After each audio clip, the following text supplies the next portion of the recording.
Good afternoon and welcome to Lorcan O'Toole Park in Crumlin or Kimmage. It's in South Dublin. I know we're not exactly sure where it is, but it's around that area, and the sun is trying to come out again. It was out for a long time, so we're hoping it's going to stay out for this Littlewoods Division 2 game between Dublin and Meath. And with me I've got Sheila, Nick, Cudger, and we're looking forward to a great game here today. We were here last week for the Division 1 game.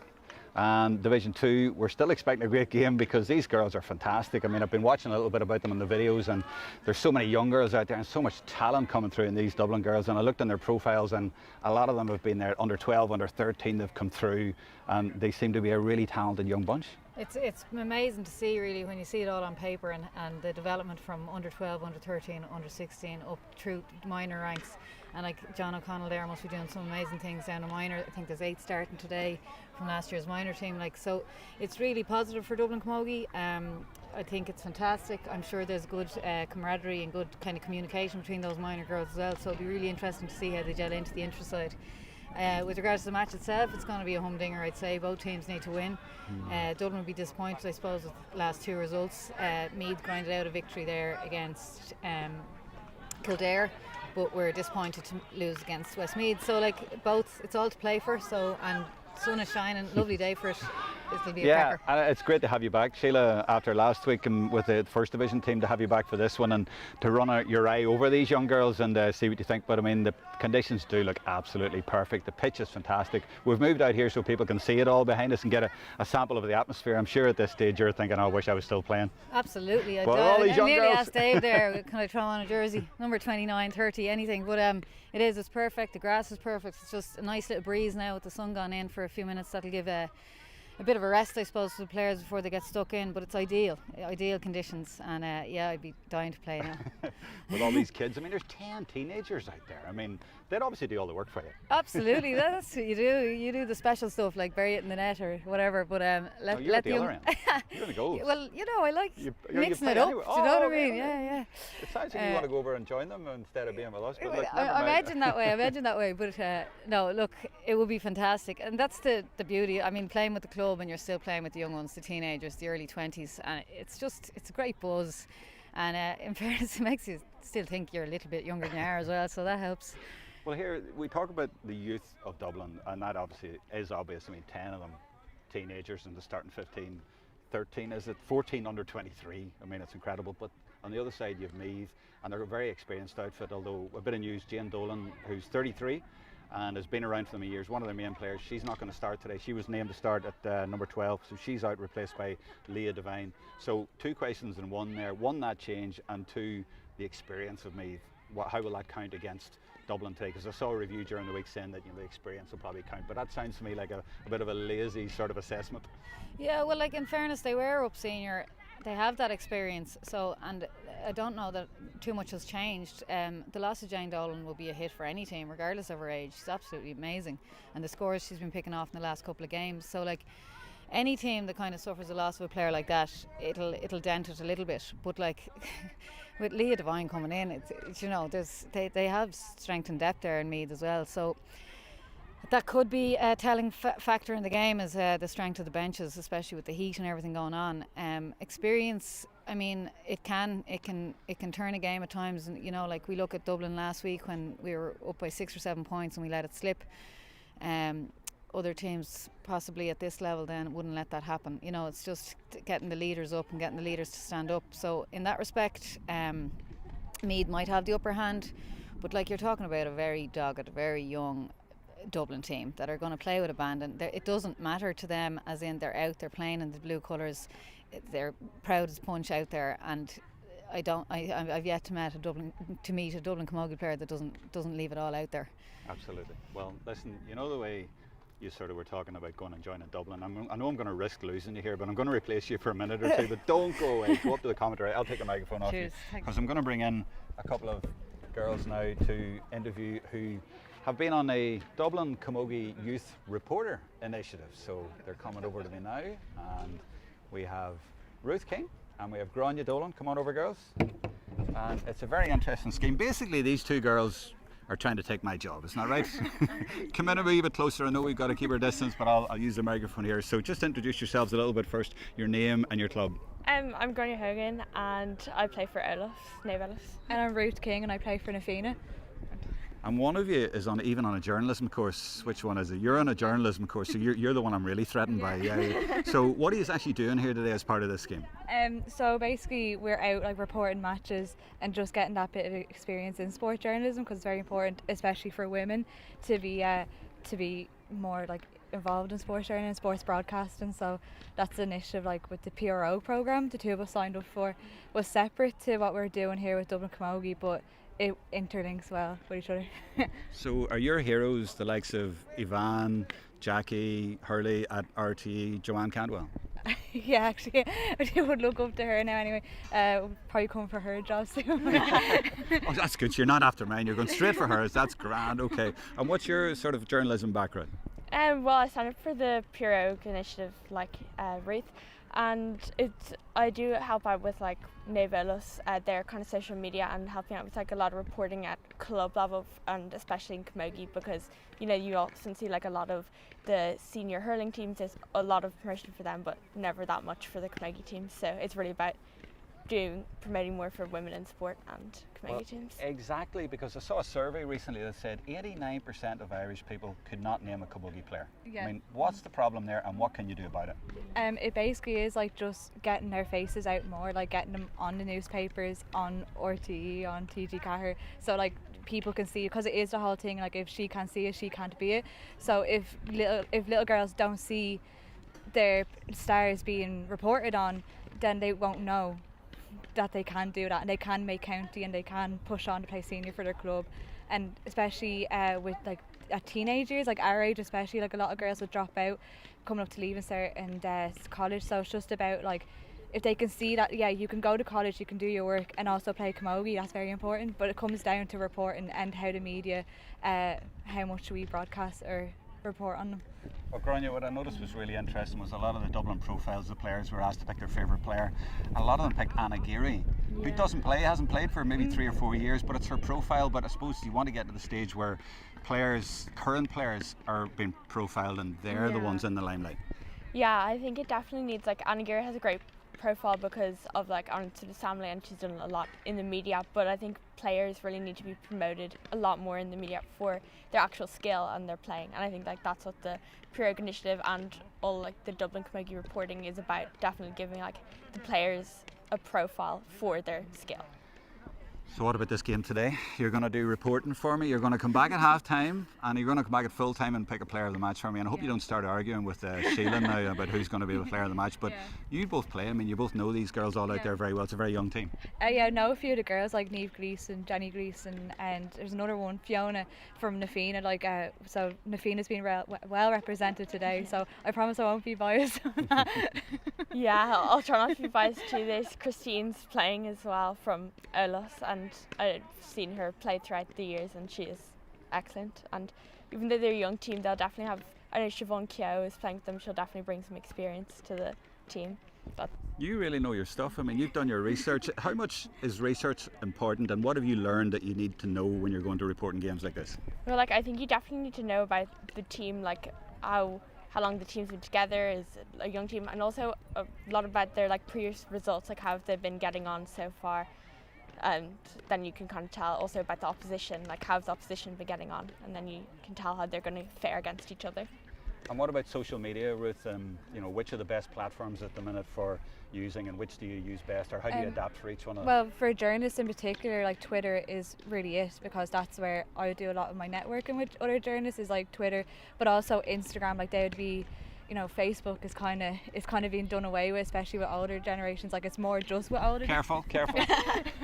But it's definitely like if I was to give any advice to young journalists, it'd be make a Twitter account and follow all like sports journalists or whatever type of journalism you're interested in. Like follow them and like you'd get networking, and they'll know you, and they are nice enough, they will help you out in the future, so that's what I'm hoping anyway. I'm really worried about you, you're looking at me as if to say I am coming for you. But listen, thanks a million for that. We're going to talk to you at half time. So you, like during the first half, have you got a notepad, or is that old style, or how are you taking notes? Probably on the phone. Yeah, on the phone. The new wave of journalism on the phone. I'm so worried now. All right, listen, thanks very much. Talk to you at half time. We're going to go to a few advertisements and come back in just a minute with Sheila.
There's the Dublin team, and I'm going to name them for you now. Sophie Brennan in goals. I'm going to give you their ages as well. She's 19. Emma Parker at number 2, she's 19. Kerry Milne at fullback, 18. Lauren Robinson, 19. Ciara Clohessy is 19 as well. She's at number 5. Centre half back is Ciara Buchanan. She's 23. Cara Feeney is number 7. She's 18. Niamh Gleeson at midfield, wearing number 8, is 21. Ellen Dunphy is 18 and she's wearing 9. Siobhan Keogh is number 10. I'm not going to give her age because she's a good bit older than the others, to be fair. Ciara Holland is number 11 and she's 20. Maeve Hicks is number 12 and she's 18. Aoife Heffernan is number 13 and she's 20 years old. And Aoife Deegan is 14 and she's 19 years old. And Niamh Comerford is just 18 and she's from Kilmacud Crooks, and she got her first goal last week on her senior starting debut for the Dublin team. So very, very young. And we'll go on to Meath quickly. I think we're near the start of the game. So Meath now, Maggie Randall in goals, Louise Donoghue number 2, Ellen Burke 3, Sophia Payne is 4, Nadine Doyle 5, Maeve Clintz is 6, Tracy King 7, and at midfield their captain Christina Troy and Aideen Slattery is 9, Grace Coleman 10, Aoife Minogue 11. And I'll stop there because we're having a minute silence now.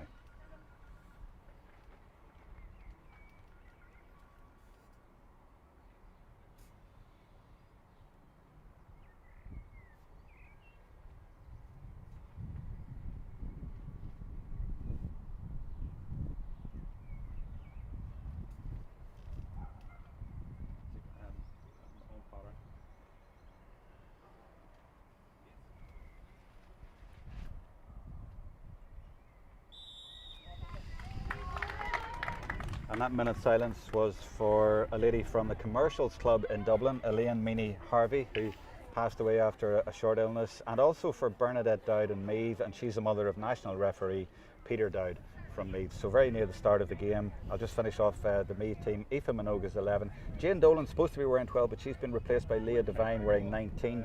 Amy Gaffney 13, Sinead Hackett 14, and Megan Tyne is 15.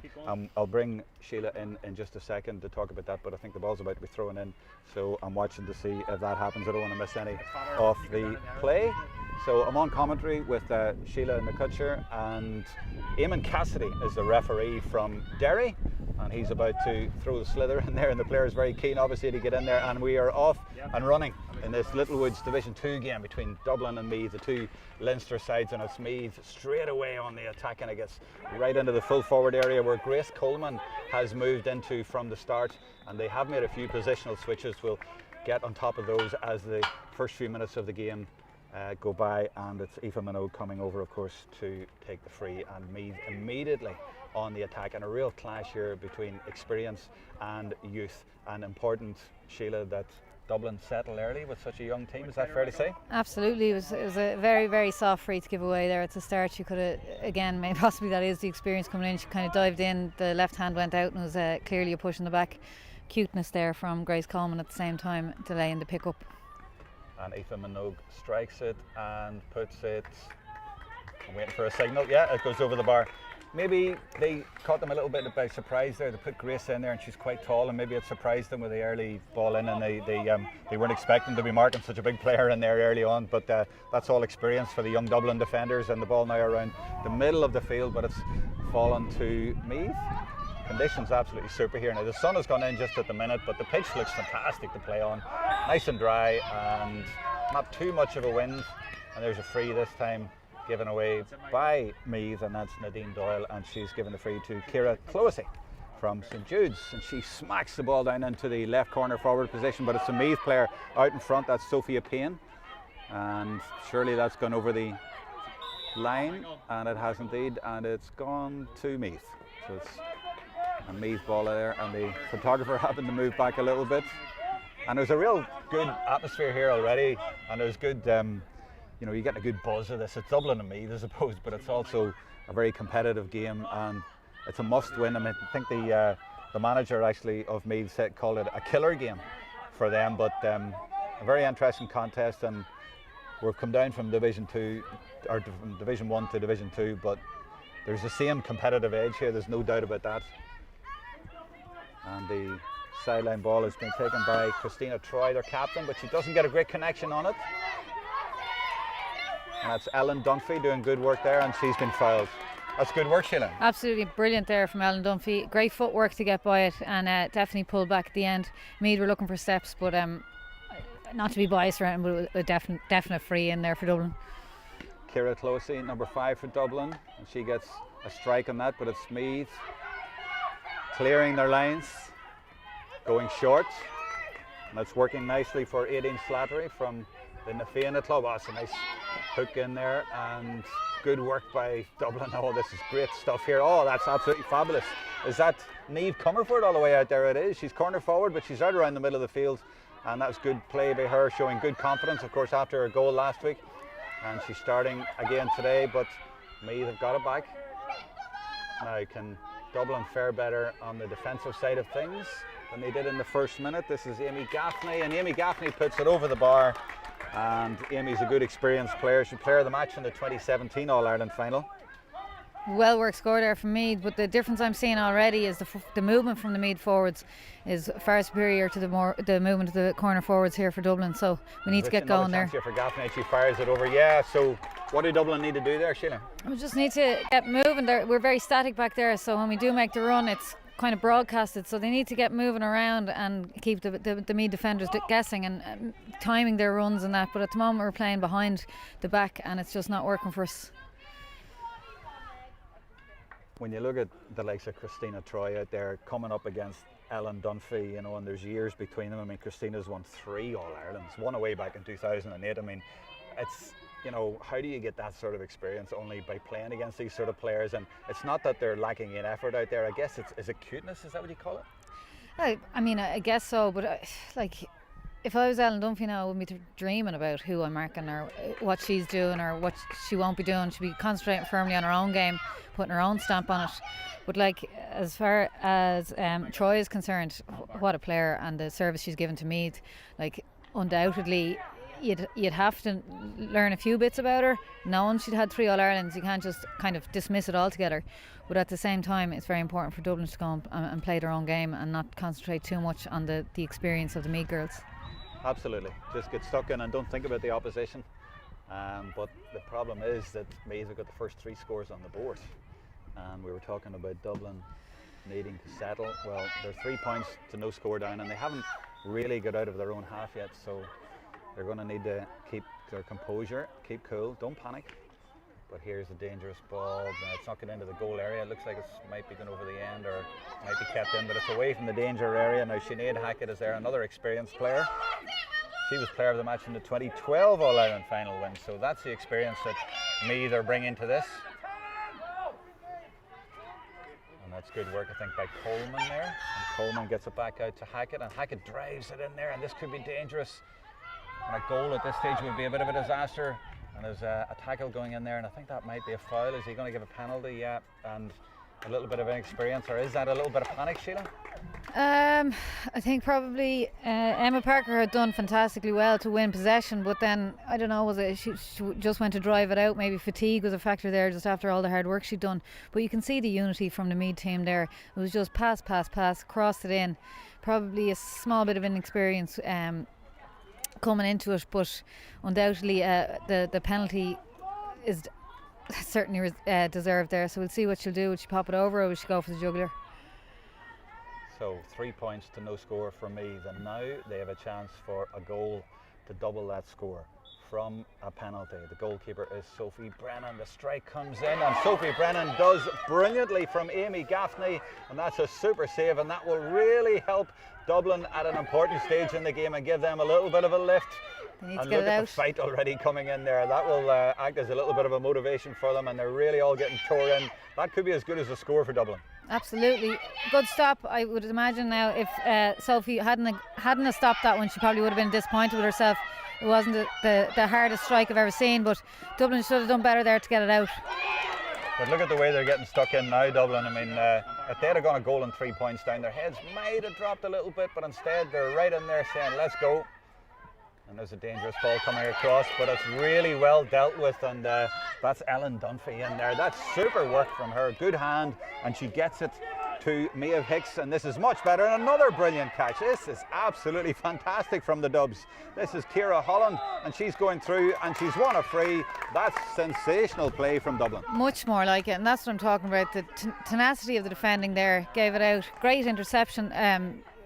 Caused me to give a poor ball back. Super interception there by Ellen Dunphy, and great teamwork there with Ciara Holland. Unfortunately, I think she's just gotten the pass away, but she'll take the score to settle it. Well, Sheila, I mean, the 2 catches in there and the way they distributed the ball, I mean, that shows the skill of these girls that come through development squads and whatever, but brilliant skill. It's amazing. It's brilliant to see, because a lot of the time, even at senior A club level in Dublin, we're still putting our hurleys up to balls like that. So to see that just flowing like that and to get a score off it, and especially after the penalty stop. Or even last week, I mean, no harm to the senior players, but there were times when they didn't catch the ball cleanly. It was spilling a lot, but those were superb catches. It's always great to see the game being played the right way and the skills, and you feel if they're right, then the rest will come. And you see how important it is to keep the ball, to have the ball stick. You know, like the score came directly from 2 straight catches, whereas last week when we were fumbling and dropping it, the attacks were breaking down and it just wasn't happening. So obviously Dave has done a lot of work on that as well, and coming up through the ranks, they've been taught a lot on how to catch the ball, and it's clearly working for this side today. Christina Troy for Meath drives it into the right corner forward position. She lets the ball do the work as well. And that's Sinead Hackett, and she's overcarried. Do you agree with that, Sheila, or do you think that's harsh? It's probably a little bit harsh, but she kind of halted there and then decided to go again, and that's probably what caused Cassidy to blow the whistle. But again, it was great pressure from Parker. It was super crossfield ball from Troy. Great run again from the Meath forwards, but in fairness to Parker, she showed a bit of experience there and caused the steps to be taken. Great spell of play for Dublin the last couple of minutes. All started with Sophie Brennan's save, and she hits the ball into the Meath half, but it's Meath coming out with it again. And they seem to be winning a lot of those sort of exchanges, but Dublin getting that loose ball. Great block there. Is that Troy again in there? It is indeed. Troy doing Trojan work. And number 5 is Nadine Doyle for Meath, and they come away again. You say you can't beat experience, but that's what Dublin are trying to do today. This is good, tenacious work by the defenders, and Maeve Hicks, number 12, back in there as well. She's from Kevin's in Dolphin Park, not too far from here, and she's at UCD. But today she's playing here in O'Toole Park for Dublin and getting stuck in to help the defence. But it's Meath coming away with it, and the girl is surrounded in there, and she's been forced to overcarry, and that's good work from Dublin. Absolute Trojan work there, in fairness, from Cara Feeney. And speaking to Helen Cosgrave, selector of the minor team last year, she told me to look out for Cara Feeney because she won't give a ball up easy. Nothing will go past her too easy, and she'll have physicality about her, and you just see it right there. Unbelievable defending there. And that's great to see, but it's when they get up here they're not having too much joy. I mean, that's a bit too easy for me there. It's like the forwards are a little bit ball watching, they're a little bit static, and they're not reading the ball coming in as much. I know I praised them a few minutes ago, but most of the balls coming in seem to be coming straight back out again. They are, and I think the Meath defence are doing very well. In fairness to them, they're playing out in front, so they're reading the balls in, and the Dublin players, like last week I was talking about, Dublin players nearly hoping for the Meath girl to miss it, and at this level they're not going to miss it, so we really need to get up challenging or be out in front of the defence there. Yeah, because there was one down here as well a few minutes ago as well, and the Meath cornerback was straight out in front, but you know, maybe that'll come. And the important thing is that it's 3 points to 1. It could have been a lot worse at this stage. It could have been 1-3 to no score, but there was a penalty save and then a point for Dublin, and now it's Ciara Holland out there from Naomh Mearnog out in Portmarnock. She's at DCU. She scored 1-4 against Westmeath. She takes the freeze, and that's a great strike. She's got a lot of length on that. She's got perfect length on that. I thought it might drop around the goal area, but straight over the bar. And what a help for a team that is when you have somebody who can put it over from that kind of distance. I'll bring Sheila in a second, but it's Meath's Maggie Randall getting the ball out, and that's a foul right in the middle of the field there. But what a strike there, what a length she got in it. Unbelievable, and she's renowned for it. To be fair to her, she has a serious strike for ball, and you know, she was a footballer too, coming up through the ranks. She's kind of pinpointed, you know, she was known for her ability, but at the moment it seems that she's really developed. Her attitude has been much better with recently, and you just see it in her performances of late. Like, that was a super monster score, and as well as the catch earlier to create the free she got earlier. So that makes it 3 points to 2, and Dublin certainly would be happy with that after about 6 minutes ago when they were facing a penalty and 3 points to no score down. But a brilliant catch there by Aoife Minogue, and this is danger for Dublin, and it's Meath firing the ball over the bar, and for a moment we thought that could have dipped just under, and I bet she was going for a goal, but in the end she takes her point, and Sinead Hackett has made it 4 points to 2. And it's incredible to see the Meath unity there. Pass, straight to hand, and you see the importance of it again. Like, earlier it broke down for them when it didn't go to hand. It was a fumbled stick attempt at controlling the ball at the stick. That time, flawless, and I put my house on it that she was going for a goal, but it just went over, thankfully, for the Dublin team. And on the attack again, this time with Nadine Doyle, and she puts it down into the corner for Coleman, who's wearing 10, but she's definitely playing in the full forward area. Now that one has gone astray and means that Dublin might have a chance here to come out of defence, and that's nice play there by Ciara Clohessy and Ellen Dunphy to get it into the forwards, and that's good defending by Sophia Payne, the number 4 for Meath. But the two Dublin players in there, Aoife Deegan and Maeve Hicks, trying to get it, and indeed it's Deegan who gets it towards the danger area, but it goes out of play in the end, and nothing comes of that. But very interesting clash of styles here, and indeed physicality as well, because I don't know whether it's weird. Oh, great catch there by Aideen Slattery in the middle of the field. Now, she was under no pressure, but she goes off on a run and she offloads it, and there's a strike by the centre half forward Minogue, and she tries to get it up into the full forward area, and it might indeed reach Amy Gaffney, and yeah, she's done well to get it. Now she pops a nice pass across, and there could still be a goal chance here, but Dublin in the end do enough to get there, and they fumble their lines coming out, but that's good tenacious work to try and retrieve the situation. And I don't know if it's me, Sheila, or not, but the Meath team overall, and terms of physicality, they seem a bigger team. They definitely do. They definitely do. That was super work, and she's very isolated there. Kerry Millen coming out. She had no option but to strike it there. She was under pressure with steps, and she was hooked, half blocked, but still came out. And Dublin are after winning a free there. It was super defending. But with regards to physicality, I mean, we know the minor girls coming up. Dublin do look very slight, and Meath look fairly physical. But at the same time, Dublin are standing up to them. We're not getting pushed off too lightly. Exactly, and that's exactly what they need to do now. Is the stick going flying in there, but the challengers are going in, and the Dublin players are trying to get the ball. But it's Troy, of course, who comes in there, takes a couple of challenges and shows great heart, and is blown for over carrying in the end. Though that seemed to me a little bit harsh, Sheila. It's not often I'd say it now, but I definitely think that was harsh. That was incredible play from Troy. Such strength to get up off the ground with 2 or 3 around her there. But obviously the referee felt that the Dublin players didn't foul her. Who am I to argue with the referee, to be honest? You know what I mean? That's what you're here for. You can argue with me if you like, that's fine. In the meantime, Ciara Holland puts it over the bar, and it's back to 4-3. And the referee is calling, is that a water break already? That first 15 minutes is absolutely flowing. I really enjoyed that. Yeah, that was brilliant. Because I feared for Dublin in the first 10 minutes, the 3 scores on the board and having nothing, but wow, did that penalty save energised the Dublin team. And like you said, they were ferocious in defence after that. And you know, little things started to click into place then, the unity and the passing, and they were looking up a little bit better. I do notice that Niamh Comerford is coming out a lot, so perhaps that's creating the problems up in the front forward line. But yeah, I noticed there was Meath had an extra player in the last attack, and Niamh Comerford seems to be like around the half back line. Certainly when Meath are on the attack, she drops in. Yeah, but that means that Meath have an extra player at the other end. This is it, but that's the importance of having the look up and possibly working it out. Like Kerry Millen coming out there was no one coming off her shoulder to take the pop pass, and that's kind of energy zapping kind of stuff. Like, so Dublin need to get the support play really, really going to get some decent scores on the board. So what's the manager Dave Dunning saying in there at the moment, do you think? I'd imagine he's very positive with the girls at the moment. They're doing a lot of good things, but I definitely think the patience in the full forward line, making the correct runs, and the delivery in from the halfbacks. We were possibly a little lacking in experience a couple of times where we overran it a little bit and then gave Meath time to get back and get the hook or the block in, and we weren't really expecting the hook or the block, so the attacks broke down. But as far as the backs are concerned, they're working extremely hard in there, so I think the midfield probably need to drop back a bit, give them a bit of a dig out, and get some decent supply in there to the full forward line. If anybody watching wants to add their comments on what they've seen so far, you can do it on the YouTube page under live chat.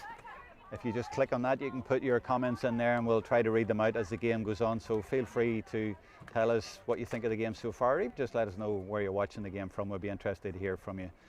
We had a lovely day up here in Dublin until about 10 minutes before the start. Now it's still nice, but it was sensational sunshine here. I was talking to one of the Meath backroom team who told me that she met me in Abu Dhabi a few years ago, and I thought it was a bit like Abu Dhabi here. But it's dull here now. Perfect enough for the game, but we're missing the sunshine. Even had the sunscreen on, believe it or not. So I think that's the first this year, or even way back into last year. But here come Meath on the attack now after the water break. 4-3 in the lead, but they'll probably feel that they should be a little bit further ahead, but they're not. There's only 1 point in it. Dublin will be happy with that. And there's the reason why. Really good defending, and that's Cara Feeney. We've mentioned her already.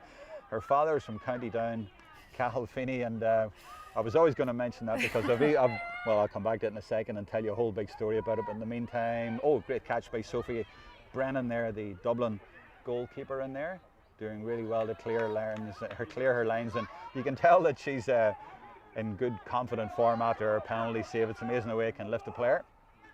So absolutely. She's happy. She's happy with what she's done so far.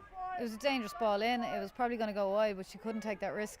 Oh, and just as we say that, the ball comes firing back in and goes over the bar, and she watched it all the way. That could have dropped. That could have been a nightmare one for a keeper, but thankfully that's just a point from a Dublin point of view. Sorry, Sheila. No, it was a decent ball in. I was a bit afraid there. She was on the back foot as well, and they're always the most difficult to deal with. But the ball coming into her showed great strength and calmness there to deliver a decent ball out to her defender. And that was a decent ball in by Niamh Comerford as well.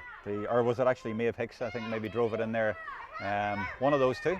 But it's come straight back out again, and that's the problem for Dublin. The ball is not sticking up in the forwards. They're having the occasional attack, but they're not really making a lot. They're not threatening up there. They're getting the odd free. In fact, I don't think they've scored from play. No, they haven't scored from play. I don't think they've had 3 points, but or maybe 1. But not really threatening in the forward area. And it's Meath who seem to have the upper hand. And number 8, their captain, of course, is one of the reasons. And they work the ball well, and that's what Meath are doing. They're working the ball well. They all seem to be united, and there's a football kick, but it's gone to the right and wide. Now it gives me a chance to tell you the story about Cara Finney, number 7. She's 18, but her dad is Cathal Finney from Glasdrummin in County Down, and I'm told just before this game that he marked me 20 years ago, and of course I think I scored about 2-8 that day, of course, but for Breda against Glasdrummin. So hello to Cathal if he's watching, and it's great to see a Down girl out there playing for Dublin. Let's not go too far now, you know what I mean? I'm definitely a dub, although I have a mother from Clare, but the less said about that, the better. Blow-ins. Oh, we're all blow-ins. That was an unbelievable run there from Aideen Slattery, it has to be said. It would have been monumental if she'd gotten that kick over, to be fair, but thankfully it went wide, and now it's another long shot there from Ciara Holland, but after the first one, well, she's right on halfway, isn't she? Like right on halfway, but even if she gets a target, it could drop in a dangerous area, and it's gone just to the right. But it's good to have in your arsenal if you're a Dublin manager. That's gone to Aideen Slattery, the number 9 again. She's gone a bit of a run, but the referee's not buying that. He says you're not getting a free for that. That's 2 or 3 times he's done that. Good hook by Troy on Holland, and eventually it is a free. Now there's a definite trend here, Sheila. The referee is letting a lot go. If you were a Meath person though, you'd say that's 3 times he haven't given us frees when he could easily have done. I think I would have to agree on this occasion. If I was from Meath, thankfully I'm not, no, I'm only joking, but I would be a bit aggrieved by that. I do think Siobhan Keogh came in a bit high with the hurl there. I think the free probably could have gone the other way. So from a Meath point of view, Dublin seems to be getting the frees a little bit easier, but it doesn't happen too often. A little bit more. I mentioned Down. Is there a different interpretation in Northern Camogie because it's a Northern referee, or am I making too much of it there, or is that nonsense? I don't know, because like you look at the men's football and it's very physical and very kind of hard hitting. So perhaps the Northern refs like a bit of rough and tumble, but in fairness, I do genuinely think that Siobhan came down in a chopping kind of motion. It wasn't exactly a chop, but she definitely came in over the shoulder. And I think Aideen Slattery was unlucky there not to get a free. Well, if I widen it out even more, I mean, there's the old traditional view in Camogie from many years ago that they didn't want physicality in the sport. It has come into it a lot more, hasn't it? And is that a good thing? I know it is, and it is a new rule that you are allowed to. It's not a non-contact sport anymore. Not that it ever was, but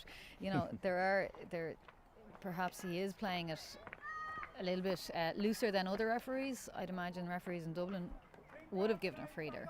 So I do think you have a point, but like there's other refs also that blow for everything, and that ruins the game as well. So like as we said before last week, when you get frees you're going to take them. You're not going to go, well actually referee, I did foul there, but it'll pan out for both sides, I think.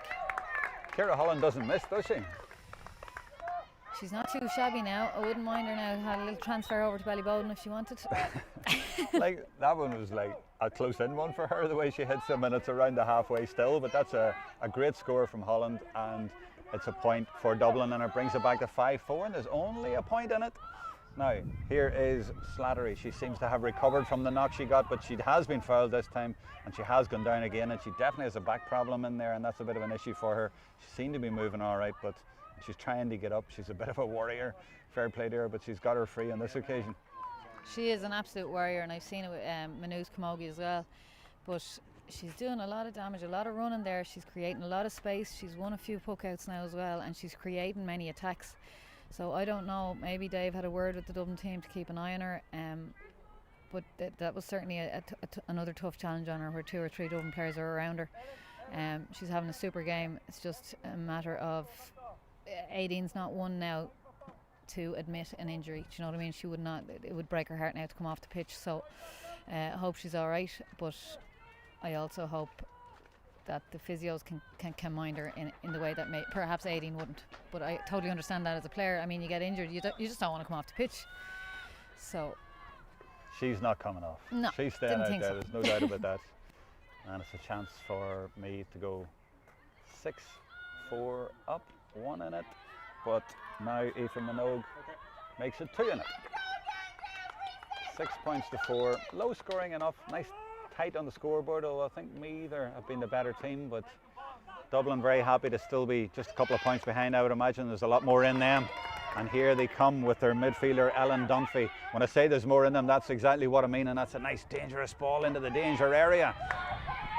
And who's in there? Oh, there's a tug on the jersey. Surely there, Siobhan Keogh is in there, and the referee didn't see that obviously, or maybe just let it go. But either way, it's not come to anything, or has it? There's a goal, a chance here, and the Dublin player, it's number 14, Deegan, goes down. Referee doesn't blow for that either, and it's Meath who survive and come away with it. And Slattery shortens the stick and gets a good length in that right up to Coleman in the full forward line there in the white helmet, and she's done a lot of damage in there, as has Amy Gaffney, and she puts it in, but it's well intercepted, and Dublin dealing with that. And it's a really good end-to-end balanced game at the minute. It's a really good contest. Aoife Heffernan is in there for Dublin, and she gets a free, and Heffernan has done good work. She is wearing 13, but all the way out there, and now the referee is speaking to one of the Meath players, and it looks like he's going to book one of the players as well. And Sheila, the temperature is rising. It certainly is. I don't know, was that perhaps for a late challenge or something, but or maybe words, maybe they're getting frustrated. Possibly, but at the same time, like I said to you just moments ago, it was going to pan out for both teams. I mean, blatant tug at the jersey there on Siobhan Keogh going through. She couldn't even get away. She couldn't even get a swing on it, let alone a strike at it. But look, these things happen. And Heffernan takes the free herself, not Holland. Heffernan took it, so not going for a score, but trying to work it in maybe. Now, is there room here for Dublin to get on the ball with Keogh? No, there isn't. Or is there? She's got it this time. She's got it at the second time of asking, and she can't buy a free this afternoon, or certainly in the last few minutes. And Meath defending there, and now the decisions all seem to be going for Meath. Yeah, I can't really argue with that. But I have to fault the Dublin forwards there. Like, she was absolutely isolated. Nobody coming off the shoulder. She actually had to hand pass to herself there. Do you know what I mean? Like, she hand passed to the ground. Meath snapped it up, and it is a free out. Dublin are frustrated by that, but they're going to have to look at that kind of support play. Had somebody been running off the shoulder, it absolutely wouldn't have been an issue. Now, the player who was booked, by the way, is Aoife Minogue, and you mentioned the frustration in Dublin. The manager, Dave Dunning, there said a few things out of place, and the referee, Eamon Cassidy, went over to have a word with him and told him, and you can see very clearly that the manager was pointing over to the area where the tug in the jersey was a few minutes ago and saying, did you not see that? But Eamon Cassidy has said, I'm in control here, calm down. Ciara Clohessy, number 5 for Dublin, and she's going to drive it down towards left corner position, and that's nicely taken. That's good hand in there from the number 12, Maeve Hicks. She does really well and gets it to Niamh Comerford, and now Comerford's trying to get through about 3 players, and you can see what she was trying to do, but it was intercepted, and it's Troy who fires the ball way down into the other area for Meath, and Coleman is in there again. She seems to be getting on the end of just about everything, but the number 4, Lauren Robinson, does really well, the cornerback from Raheny, and that's good work, and she gets a free. That's good defensive work by Robinson. Brilliant, and I believe she can play anywhere as well, but she seems to have slotted nicely into the cornerback position there. I've noticed now, I was talking to Sinead Coffey before the game, and I mentioned that Meath had conceded 6 goals and would Dublin go for it today, and she was like, well, we've conceded 5, but I'm just looking, Sophie Brennan's very vocal back there, and it's very organised. Anytime Meath are attacking, they're getting an extra defender in behind just to cover out in front of Sophie Brennan, so it's actually really joy to watch, trying to watch Dublin to eradicate the goals that they have conceded thus far. Yeah, Meath have conceded 6-14 in their 2 games so far, but a lot of these games can be high scoring. We maybe shouldn't read too much into that. Cornerback is Louise Donoghue for Meath, and she's going to strike this off her left side and strikes it hard, but strikes it straight in to Comerford, and it goes out, and Dublin get the ball. Comerford, by the way, from Kilmacud Crokes, and she's also a UCD student. Great pressure there from Dublin, Jerome, I have to say. I think the only thing that's really letting them down is they're taking just that tiny little extra second to strike the ball, and they're getting hooked and they're getting blocked. And then with the hand passes, they're just coming just that split second too slow. And, lovely things strike are to breaking Comerford there from the sideline ball, and this could lead to something because Aoife Deegan is on the end of it. Now Dublin players are surrounding her, but she's going to get a free this time. It's a free for Dublin. Whoa, great work there by Deegan, the full forward, and by Comerford. A lovely strike from the sideline ball, and Deegan from the St Peregrines club, only 19 years old, and she has won a free. Great defending, I have to say, from Meath. Very clever defending as well. They knew exactly where she was going, and they committed the foul outside the box. And that's kind of what you want as a goalie as well, that your defenders will take that hit as opposed to giving a penalty away. I hear you. I think I know what you're saying. It's good. What do they call it? A professional foul, or taking one for the team, that kind of thing. Making sure she doesn't get near the danger area. And they did that. They gambled. I mean, they pulled their jersey a while back as well. So there's signs that they're struggling a wee bit with the nippy Dublin forwards. Yeah, there are signs there. Yeah, absolutely. And when they do get away, I mean, they're dangerous. But again, I think just a split second too late to pull the trigger, and that's what's breaking it down for them. We'd have more scores if we could just have that a bit more quickness about us. Maybe it's that gelling that just comes with time. I mean, they're such a young team still, so maybe that's just going to come with a bit more playing together. Now Minogue gets a great strike on that as well from distance, and as she dropped it over the bar, she has super strike from the girl from Dundee, a soaring star in 2017, and she's doing well in 2021 as well. Now the goalkeeper Brennan for Dublin tends to be going with a lot of her puck outs out to that right hand side. Now is it going to benefit Dublin? Doesn't look like it at this point, because that looks like Megan Tyne out there, number 15 for Meath. She's a dual player, and I fancy she's not playing in the corner, although she's named at the corner. She's probably playing around the middle of the field. Megan, number 15 for Meath, dual star of course. They seem to be on a kind of rotational basis as well, like number 10 Grace Coleman is in on the edge of the square, and we see number 5, the right half back, pushing up, marking our own number 5, you know, so I'm not sure we can go too much by the numbers on the Meath backs today. Yeah, there were a few positional changes before the game, to be fair. You're absolutely right. Ellen Dunphy doing great work in there, and now it's Feeney, and Feeney sets off to try and go into Meath territory, but she loses the ball, and it's Meath who are going to come away with it now. Buchanan, the captain's coming over to try and deal with that, but look at the speed there of Gaffney. That's absolutely brilliant. She is a flyer, and she gets it on her left side, and she goes for a score, but puts it just wide. But danger signs there. She's a flyer. Very clever play from Meath there up the wing, and Buchanan was just caught a bit short, but unbelievable defending there from Emma Parker. She showed great speed to get over to her and put her enough pressure to make her force it wide. And fabulous play again by Troy. Simple left-handed catch, and left her marker for dead and put the ball into the forwards. And I fancy the referee, no, he's not going to give a free. He's saying no, and he gives a free the other way, and Meath obviously not happy about that. But Eamon Cassidy's very close to it, and he's very decisive. You have to give him that, and he says no free.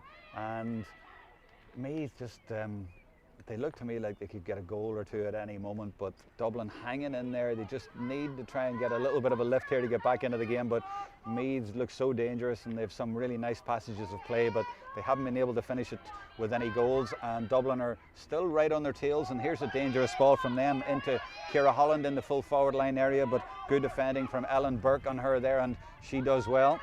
It's a real battle royale over there, if you like, with a Royal County against the Dubs, and the referee in the end has given a decision to Meath. I think he's been fairly consistent. Like, I just don't think he's one-sided at all, but I can see how both teams are aggrieved at times, but it's fairly equal as far as I can see. Usually I'd be giving out all the time about a ref being against Dublin, but no, I'd say that. Anybody who knows me, you know, might tell you. They might tell you shaking their heads going, no, Sheila, never. My mother's worse. Tell you. It's Meath on the attack though at the other end, and I thought for a moment there must be a Meath player in there, but there wasn't. So Brendan deals with it, whacks it out towards in the middle of the field, and it's Meath a little bit sharper to the ball again with Tracy King, and Tracy King does really well. And the Dubs just seem to be chasing Meath a little bit at the moment, and that can be tiring in itself. And here comes Hackett now for Meath. And she uses her experience, realises she can't get through that way, brings it back to Slattery. Meath moving the ball around nicely. That's Troy now. She got the distance, she knew she had it, but didn't have the direction, and it just feels a little bit, Sheila, like Dublin are hanging in there. They are, but that's the main thing, that they are hanging in there. Only 2 points in it.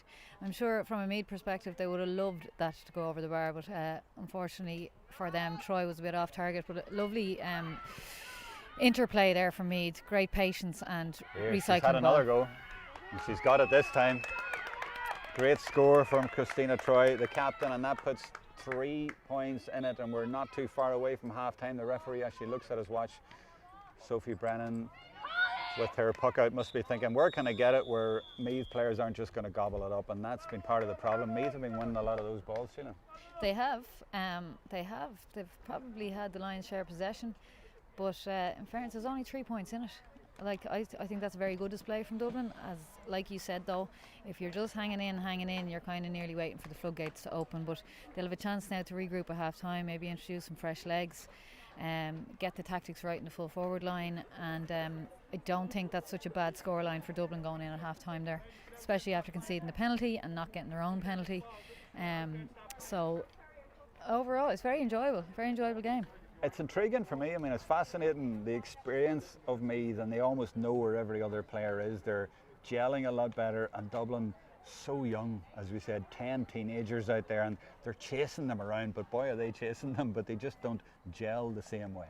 No, I would have to agree, and the runs off the shoulders, that kind of team play, that takes time to develop, you know, and a lot of the coming 8 starters from the minor, or 8 minors coming in starting today, like that's incredible, but it will take time for them to get used to the players around them and that. And in fairness to Dave Dunning, he is on a very kind of rotational basis as well. He's trying players out in different positions the whole time, so Dublin actually haven't been too settled in their starting 15, or certainly not their finishing 15, but it's good to see. He's blooding new players all the time, so everybody's getting a bit of experience throughout the league. I know it's a must-win game for them in terms of the league, but at the same time I think it's very vitally important that these young ones get a chance at this level. Yeah, so 8 points to 5 at half time. If you're watching and want to comment, live chat is where to do it on YouTube. You can leave your comments there and we'll try to read them out in the second half for you as the game goes on, or even during half time. But for now we'll watch and see if there's any changes. But Sheila, what do you think of who stood out from a Meath point of view for you in the first half? Well, definitely Aideen Slattery. Her runs at the heart of defence were causing problems. Her clever balls in. A couple of times I suppose her touch let her down, but really she's thrown her body on the line out there for Meath, and if everybody was doing what she was doing, they'd be away in a hack at this point. Also the defence have been very good. Their goalie has been organising things very well back there as well, and like I said, they're let's say fouling strategically at the right spots, you know. I mean, the couple of frees that Ciara Holland did land from far out, you know, they're the type of frees that you would hope that you can give away without conceding a score. Now Ciara Holland did punish them on those occasions, call that experience too as well, and a bit of cuteness, and that's exactly it. Like, that's just what I'm saying. Whereas possibly the frees that Dublin have conceded have been a little bit easier for Minogue to put over. Now, in saying that, Minogue has been brilliant for me this year, but I think the Dublin defence has done very, very well on her in open play as well. You know, she's been quiet enough now. I'm after saying it, haven't I? She's been quiet enough now. We can expect big things in the second. I hope that doesn't happen, but I shouldn't have said anything. But she has been relatively quiet, but from the frees, she's deadly.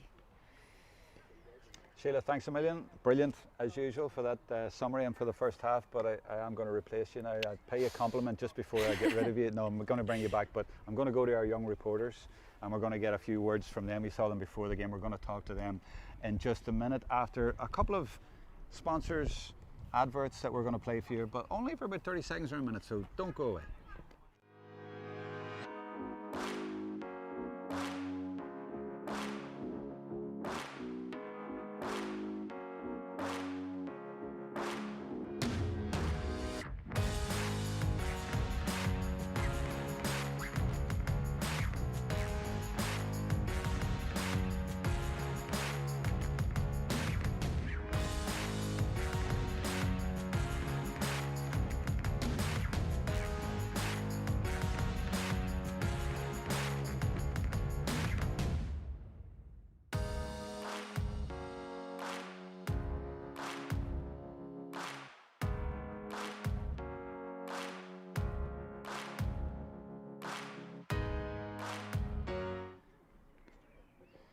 I've got my young reporters with me again, Ruth King and Grania Dolan from the first half, and I'm still laughing about you.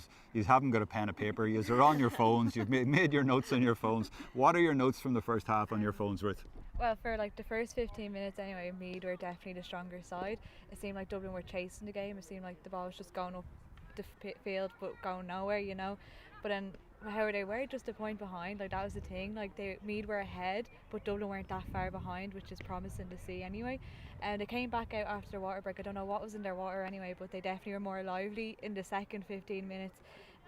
So yeah, but the thing is though with Meath, it just seems like they always have runners, and this is what we were saying, like anytime their midfield or centre forward gets the ball, there's just players upon players. And even just there before the half time there in the corner, like they just hold on, you're talking like a pundit giving me opinions, right? I want you here as a reporter. I want to see what notes you have. What sort of notes have you made as a reporter in the first half? So Meath was so strong. That was it. It seemed like Dublin were chasing the game, but however they were just a point behind. So these are like bullet points you made. But do you record like statistics, like how many wides or scores, no, or have you got them? I haven't done them, no. You're catching me out here now. It's all part of the experience. What have you done? Have you done similar? I've done similar to Ruth. I have a few of like kind of who scored what. I think number 11 Kira, she is definitely doing great, getting a lot of points from frees. But I definitely think in the forwards, Dublin need to just go for their points instead of driving straight to the goal.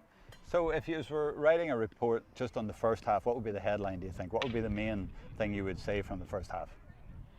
Dublin chasing. Yeah. That'd be a big thing, because they definitely are chasing this game, so hopefully they can catch up. What did you think of the penalty and the penalty save, and how important was that in the first half? That was excellent, and I also think that it really boosted the team's morale. I think if they had scored a goal from that penalty, it would have brought Dublin down a bit, but the fact that she saved it definitely boosted Dublin's morale, and they came back out and definitely got a good few points there from frees. I'm old style, but I mean, we'd be throwing in cliches like plucky for Dublin. You know, they're courageous, they're getting stuck in there, but Meath have such experience out there. So have you noticed that, and how would you sort of include that in a report?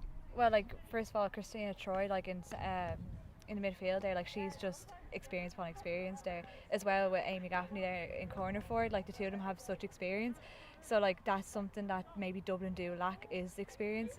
So like that's pretty much what I had to say about that. I guess just me definitely do, where Dublin lacking experience, me definitely have it. So when you do a report, you take your notes on your phone, yeah, and then at the end of the game, do you just sort of go and like write like a summary of what you think, or are there certain facts that you need to get into your report? You know, about obviously the score of the game and who was playing and who did the main things or whatever. And where's the balance between all that? Well, I think you definitely need to include important statistics from the games, maybe key turning points if like a score definitely made a big difference to the team. And then I think it's good to put in some of your own opinion, like if you think a certain player was definitely playing really well. I definitely think Dublin goalie anyway was doing some great saves and great puckouts as well, so like you might add in something like that. Here's the clash of styles, right? Yous are on your phones. This is me.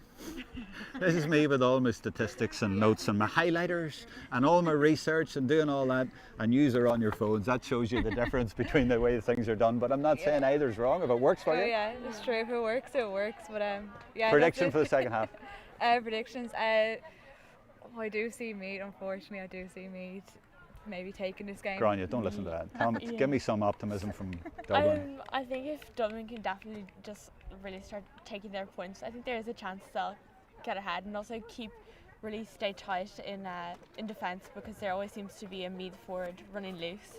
So I think if they can improve on them, then Dublin could come out on top. That's exactly what I was looking for. So you're realistic though, to be fair. Yeah. All right. But listen, thanks very much to the two of you. We'll talk to you at the end of the match, and keep in mind your player of the match. We'll go for a couple of sponsors adverts, and we'll be back in 20 seconds for the start of the game. Okay, thank you.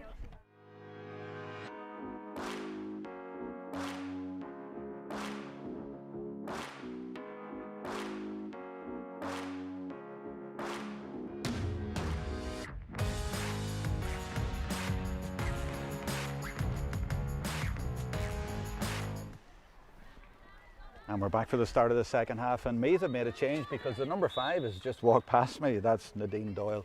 So she is off on the Meath team. We'll pick up on any other changes in the second half, with Meath leading by 8 points to 5 as 2 players go down in the middle of the field there, and the Dublin player with her light blue helmet on. I'm not quite sure who that is. Is it Comerford? Yeah, I thought I saw 15. It's Niamh Comerford, who we've said is not playing in the forwards, or certainly not the full forward area. She's doing a lot around the middle of the field, and she's managed to get a knock there right at the start of the second half. But she looks a player. She's been playing really well, and she got a goal last week, of course. And just looking around the pitch to see if there's any other numbers that we didn't see in the first half. We'll pick that up in a few minutes that follow. Referee Eamon Cassidy out there, and a little bit of treatment for Comerford. Not too long of a break there at half time, it didn't seem, but of course when the players don't go into the dressing rooms these days, the breaks are always shorter. It seems to fly by all right.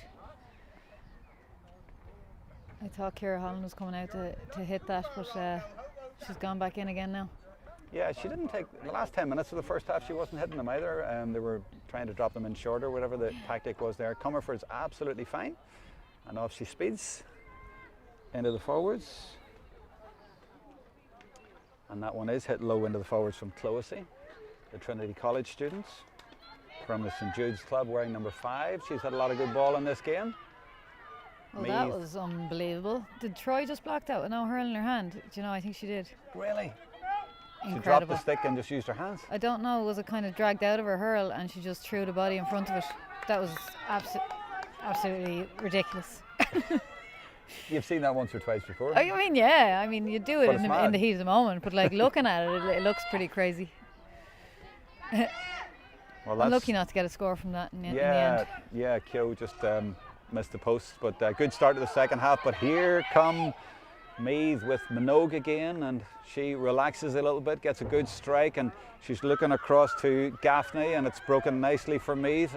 And just as I say that, it doesn't break nicely for Meath, and it's Dublin picking it up through Feeney, I think it is there. Yeah, Feeney does really well in there. She's good in those tight situations. She's shining for me now today, to be honest, the way she's just going about her business. There's no messing. It's just like, no, you're not getting by today. I'll take that. Thanks very much. And she's creating a lot for Dublin there, and breaking a lot of Meath attacks down. Buchanan, number 6 for Dublin. Gets good length on that. And it drops to Comerford, who pounces on it and plays a nice pass across to Heffernan. And Heffernan got a goal against Kildare. Should be trying to get one again today, and that would really lift Dublin if she could do that. Now Comerford got a goal last week against Kildare as well. But Meath are back there in numbers, and there is one of their subs, number 19 is Devine. She was on from the start anyway, I think. And I think that was a fair enough free there now to be given. She just jumped down on the ball, 2 knees down. So we'll see what happens. It would be important for Dublin to get a score after having so much possession in the second half. It was a nice bit of interplay there, but again, like, Comerford gave the ball into Aoife Heffernan, and it took her maybe 3 or 4 seconds to rise the ball. Like, it's just not quick enough, unfortunately. But we're still up there, still in a dangerous position, so hopefully we can pick away at the scoreboard now with this free. Well, there's 3 in it, and this would bring it back to 2 if Ciara can put it over the bar, which we would expect her to do. At the moment, though, there's a stoppage because I think that's Devine. Is it 19? I can't see the number. She's not got her back to us, but I think it might be Devine, and she picked up a bit of a knock in that challenge, but she seems to be okay. And Holland now will take it, but she's been told to reset. And the referee, massive 2 foot there of a movement. Umpire, just moved ever so slightly.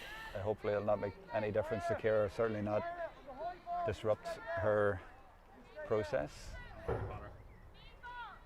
Just seems so effortless, doesn't it? Just puts it down and glides it over there. Yeah, you see a lot of players, and they've got all different little techniques and things. Hers is very straightforward, isn't it? Yeah, absolutely. Just lovely flow to it, though, isn't there? Yeah. It's Feeney again throwing herself around the place. Yeah, amazing. yeah. She's tenacious, I think is the word, and brave too. But the referee not happy about a challenge that's gone in there, and he's going to talk to one of the players. And is it Feeney actually? Yeah, he's going to actually talk to her. We were praising her there, but maybe she's been a little bit reckless. And the referee not happy with that at all. And he's going to show a card here, and it's a yellow card as well. What happened there? I think it was just careless, and she caught her a bit high, to be honest with you. I don't think she was going in for the head or anything like that. It was just one of those things, and you kind of sometimes just have to take the yellow and move on. She's certainly not holding back. I mean, we talked about we want the Dublin players to step up, and she's certainly not holding back or showing any inhibitions at all. And that free goes left and wide, and it's a 2-point game early in the second half. Really nicely balanced, and if the Dubs can get a little bit of momentum here, a little bit like last week, Sheila, at this time of the game, this is when the Dubs really took over the game. If they can do that, we could have a really interesting second half. Absolutely. It just doesn't seem to be happening though. Like, you could see the experience there, Troy, the high ball coming in, and she just floated in behind, just waiting for the break if it happened. A Dublin player wasn't there, so then all of a sudden we're 1 against 2, and it's very difficult to come out with the ball in that situation. So it's a Meath free over on the far side from us, and that's Troy on her left side, and she goes low into the right corner forward position, looking for Minogue there, and there's a lot of pushing and shoving and hurls flying, but it all ends with, yeah, it's a Meath ball in the end, but nobody holding back out there, Sheila. Nobody's holding back, and Dublin are getting very important little touches in there at the end. You're kind of nearly closing your eyes going, this is going to be a free, but they just seem to be timing it to perfection there and just disrupting the play of Meath.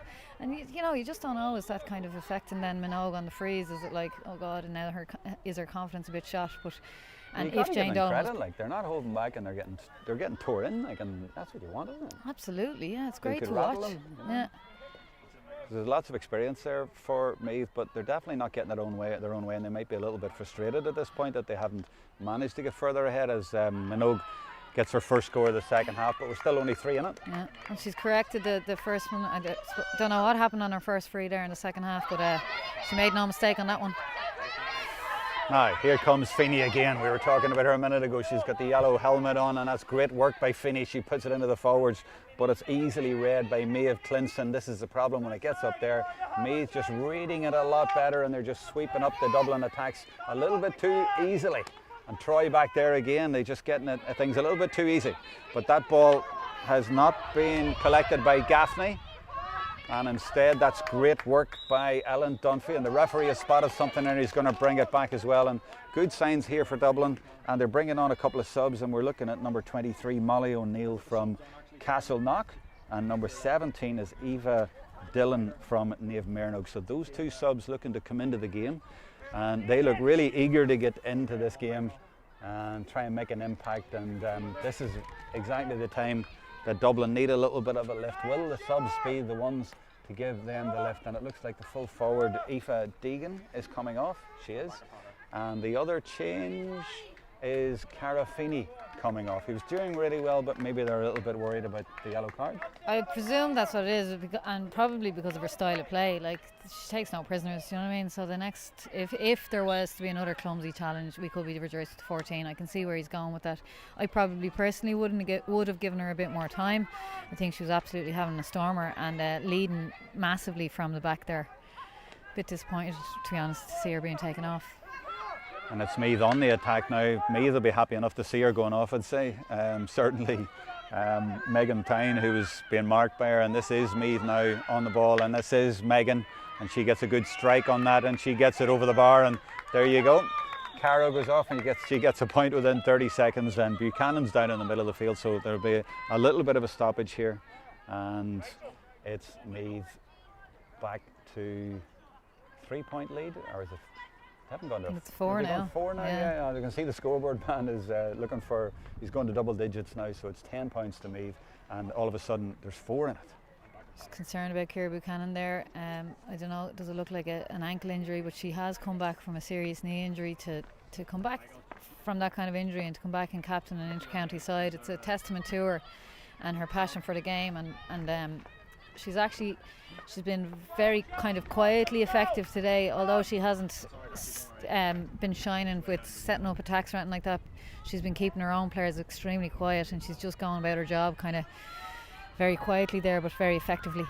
But if you add that with Cara Feeney going off, that's the half back line, and they don't need that area to be weakened at this time of the game, because a lot of ball drops around there, and both of them were doing a lot of good work in there. So yeah, exactly. I mean, they do have a couple of backs there to bring on. I know Christine Shanahan did very well last week when she came on. Very dedicated player who's just shows you the kind of. Christine is the prime example of somebody who has worked through development squads and just constantly trying to make herself better and better and better. So it's good to see anyway Buchanan back on her feet. So we'll see what happens now. It doesn't look great. It doesn't look, but she's going to hobble on. They don't want the captain to go off, and she doesn't want to go off. So we'll see what happens there. There's another Meath sub on, 26 to see. Well, actually, maybe she's the one who came on for Nadine Doyle. 26 is Myra Kirby. So she's into the play for Meath, but it's Dublin on the attack. We haven't seen too many of these, and it's Keogh, but she's been intercepted. I think Meath have been alive, obviously, to the threat of Keogh, and they haven't let her run, and you can see that again. She comes up against the green wall, but gets a free in this occasion. But obviously Meath have done their homework and they know all about Siobhan. I think they do, and I remember playing Meath in a championship game a couple of years ago, and I think Siobhan did a bit of damage all right that day, scoring a few points from. It was like the Faye and Siobhan show, Faye up to Siobhan and Siobhan over the bar. So I know Meath would have their homework done about her, or they've certainly experienced her ability before anyway.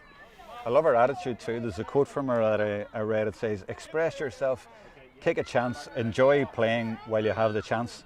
And she's played for every Dublin Camogie team there is, and she's done it all, and she's a super player. She absolutely is, and she's just such a quiet, kind of unassuming person as well. She's a lovely, lovely person, and anybody who has her as a friend are very lucky people as well. But that's just the way Siobhan rolls. She's like, okay, well, if somebody wants me, absolutely, I'll go. Like, and it's a brilliant attitude to have, and she's a great teammate to have as well. And she's earned that point for Dublin. That's got her back to a 3-point game. But now it's Minogue for Meath, and she plays a low ball into the forwards. It was intercepted though. I think it was the sub, actually, 23 O'Neill, who got a touch on it, and then cleared by Clohessy.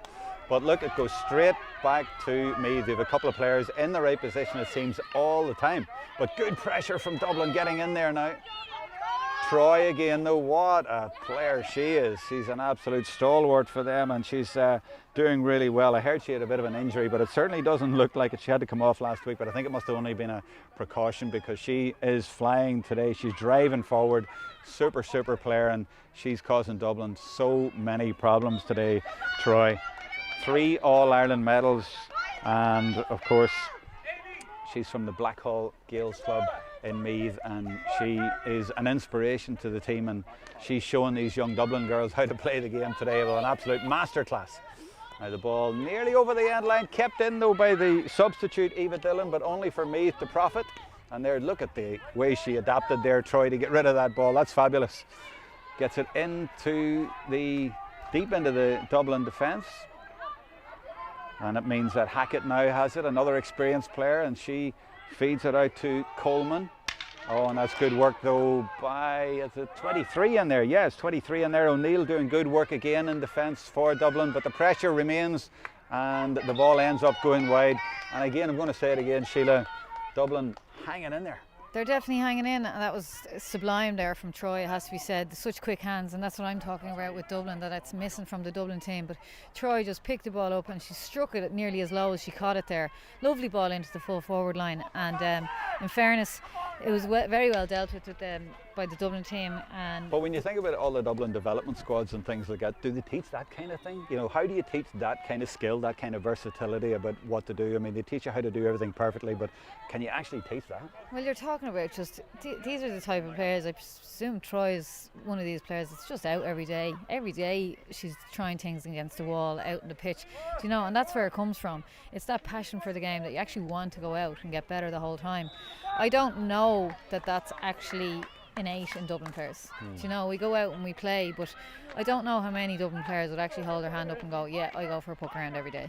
Whereas the likes of the Troys of this world, you know, and Michaela Morkins of Offaly and Egan of Offaly, like, you know. But they're so young, and what I'm saying is they get coaches who give them all the finer aspects of the game and tell them how to do everything perfectly. But that kind of thing you just saw from Troy there, that's something that probably isn't in the coaching manual. So that, as you say, comes from practicing on your own, and there's the chance for Dublin, just goes wide to the right. Yeah, I don't know. There are some pretty good coaches out there, but again, I don't. I suppose that's where the coaching, the quickness comes in, just being clever about it. But again, it definitely comes with experience as well. And there she is yet again, firing the ball forward for Meath. She's really been a thorn in Dublin's side today. But Dublin defence standing firm, and it's O'Neill again. O'Neill has done really well. She's come in and she's taken that one quickly as well, and she's picked out Aoife Heffernan. That's really good work, because that's what they need to do to get beyond Meath. They need to move it quickly. And Heffernan now is running into a bit of a green alley and getting nowhere, but in the end she manages to get her free, and she'll be happy with that because she wasn't getting anywhere. Yeah, I thought perhaps she might have got one a little bit sooner, but definitely in a Dublin Championship match that would have been called the minute they hear the ash on ash, it's free.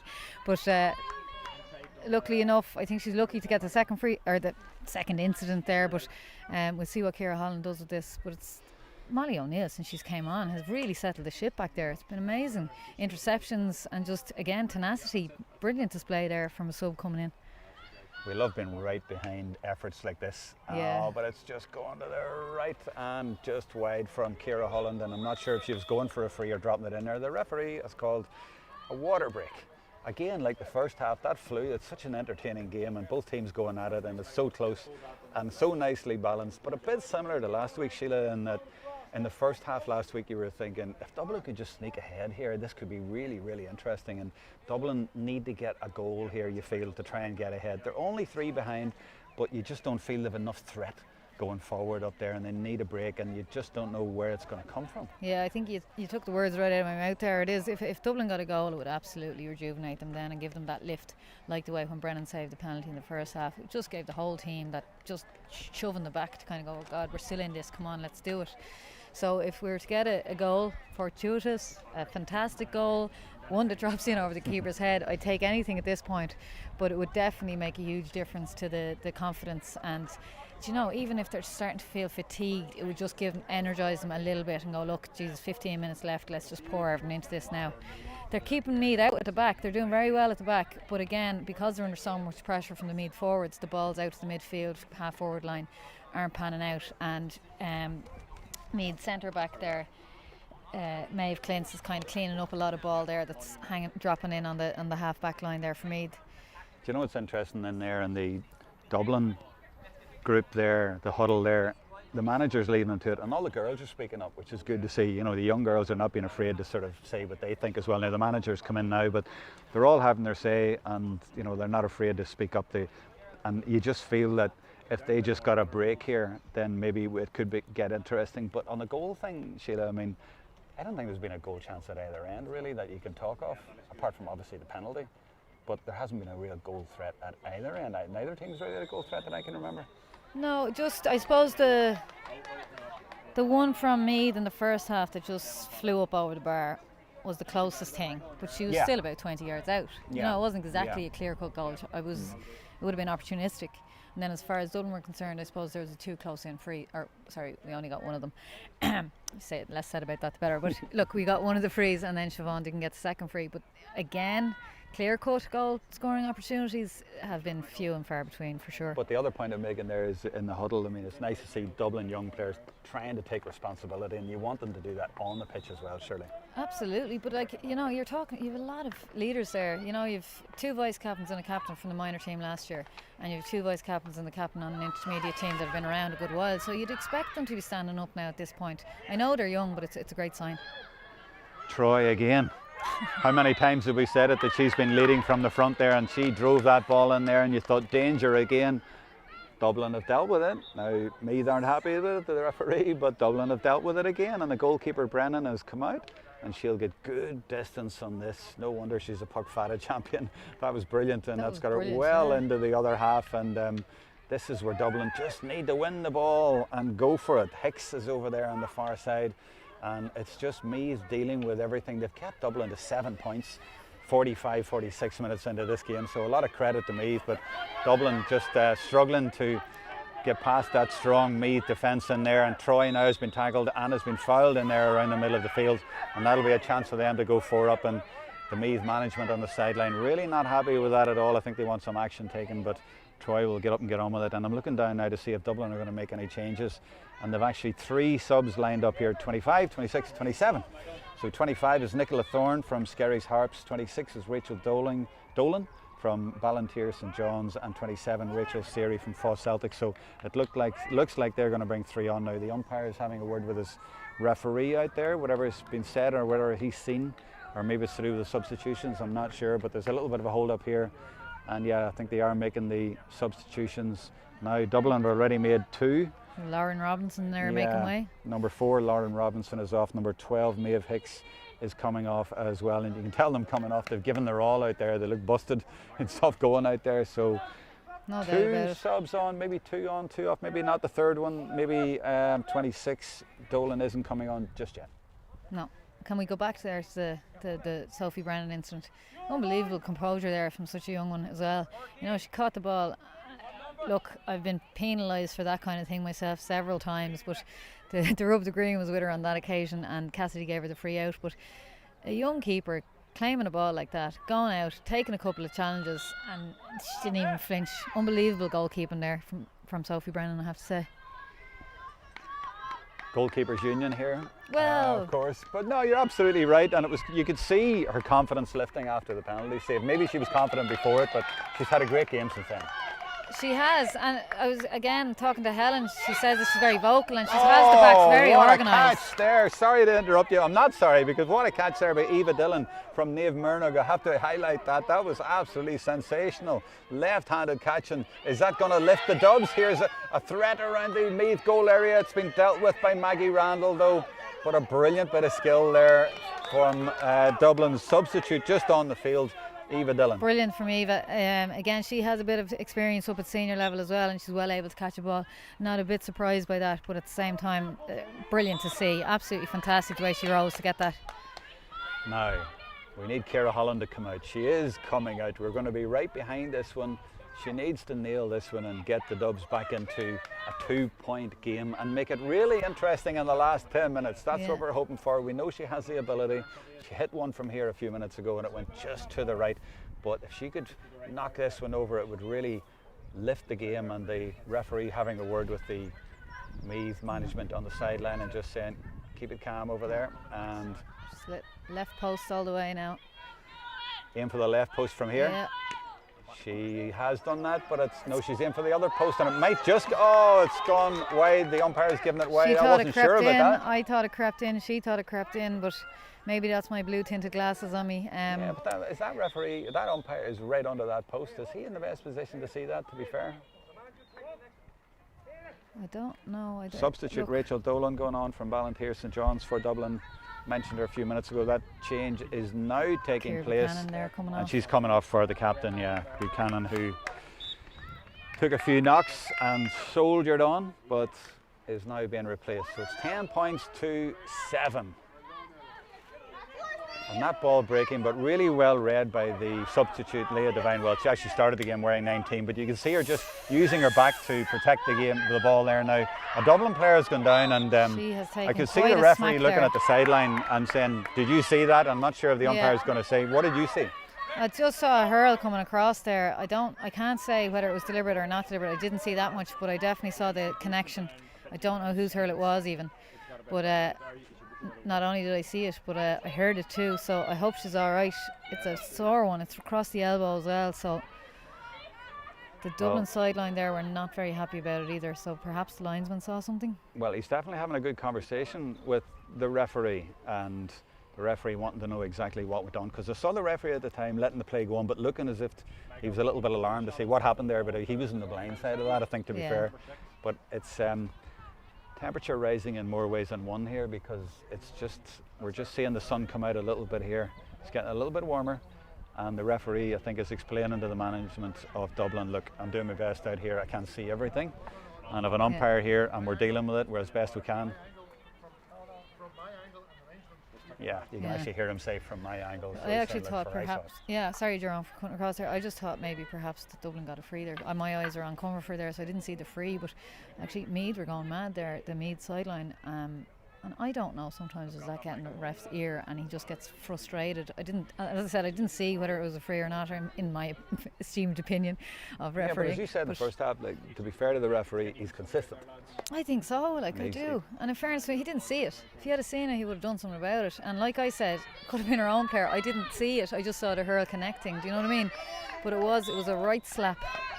So it's One good to thing's see for her. sure, Comerford is a brave player. She is a soldier. She has really done well in this game, and she's off looking for a bit more of this too. And that's what you want. The girl from Kilmacud Crooks got her goal last week on her debut, and she's definitely looking for more today. And boy, would Dublin love a wee goal from her right now. And there's a challenge going in. The Dublin player goes over, and he's given a free there. He's given a free. Siobhan's very good though. Very, very good at maximising the effect of a minor trip, let's say. Sheila, you have a way with words, Sheila. You really do. That's why you're in this. You an English teacher? By any chance, definitely you know? not. No, Very diplomatically put. We see now. That's a good one. Yeah, we sort of knew she'd get that one. 10 points to 8 for Meath, but Dublin getting back into this game at the business end of the game, and it's got very, very interesting. And all of a sudden, the Dubs are thinking, do you know what? We haven't played great, but we might sneak this. There's still a chance. And the ball breaks around the middle, and it's Meath quickest to the break, and that's important this time of the game. I can feel the heat now. The sun is out.